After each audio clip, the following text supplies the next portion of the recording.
താഴെ കൊടുത്തിരിക്കുന്നതിൽ പൂർണ്ണവർഗം ഏത്? മക്കളെ എപ്പോഴും ഓർക്കുക, പവർ ഇരട്ടസംഖ്യയായിട്ട് വരുന്നതെല്ലാം പൂർണ്ണവർഗങ്ങളായിരിക്കും.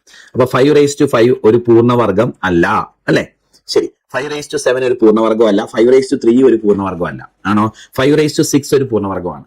ഒരു സംഖ്യയുടെ പവർ ഇരട്ട സംഖ്യ വരുന്നതെല്ലാം പൂർണ്ണവർഗങ്ങളാണ്. ഇപ്പൊ 5�6 ഒരു പൂർണ്ണവർഗമാണ്, 8�6 ഒരു പൂർണ്ണവർഗമാണ്, അല്ലെ 16 ഒരു പൂർണ്ണവർഗമാണ്, 5⁻10 ഒരു പൂർണ്ണവർഗമാണ്, 3⁻2 ഒരു പൂർണ്ണവർഗമാണ്, 3⁻6 ഒരു പൂർണ്ണവർഗമാണ്, 12⁻14 ഒരു പൂർണ്ണവർഗമാണ്.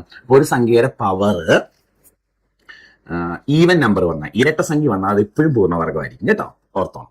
അതെ, ഒരു കാര്യം പറഞ്ഞോട്ടെ, നിങ്ങൾ കാപ്പൻസ് ലേണിംഗ് സൊല്യൂഷൻ എന്ന യൂട്യൂബ് ചാനൽ സബ്സ്ക്രൈബ് ചെയ്തിട്ടില്ലെങ്കിൽ വേഗം സബ്സ്ക്രൈബ് ചെയ്തോ. മാത്സുമായി ബന്ധപ്പെട്ട് PSC പരീക്ഷകളെ ഫുൾ മാത്സിന്റെ കണ്ടന്റുകൾ നമ്മൾ അപ്ഡേറ്റ് ചെയ്യുന്നതാണ്. നമ്മുടെ പ്ലേലിസ്റ്റ് എടുത്തൊന്ന് നോക്കിക്കുക. അതിൻ്റെ അകത്ത് ഓരോ എക്സാമിനും സെപ്പറേറ്റ് പ്ലേലിസ്റ്റുകളുണ്ട്. അതിലെ ക്ലാസ്സുകൾ വൃത്തിയായിട്ട് കണ്ടാൽ മാത്സിന് മുഴുവൻ മാർക്ക് ഉറപ്പാണ്.